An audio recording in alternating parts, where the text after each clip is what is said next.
Deputetët e Parlamentit të Shqipërisë rreth 3 vite më parë vendosën që të dyfishonin pagat e tyre.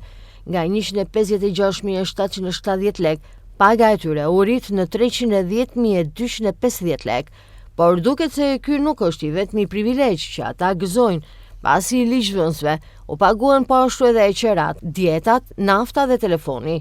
17 deputet të Parlamentit të Shqipërisë përfitojnë bonusin e qeras, ku 15 prej tyre i përkasin Partisë Socialiste dhe 2 prej tyre Partisë Demokratike. Çdo muaj shpenzohen nga 1 deri në 1.3 milion lek që deputetët të kenë strehim në kryeqytet.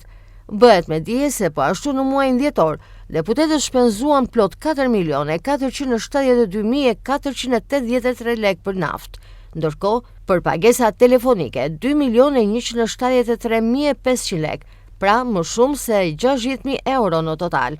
Gjithashtu 7.981.017 lek u lëvruan për ushqimin e anëtarëve të Parlamentit të Shqipërisë, ndërsa mesatarisht ligjvënësit kanë shpenzuar rreth 8.5 milion lek të rinj në muaj. Por krahas deputetëve që përfitojnë para nga buxheti i shtetit, ka edhe nga ata që nuk kërkojnë privilegje.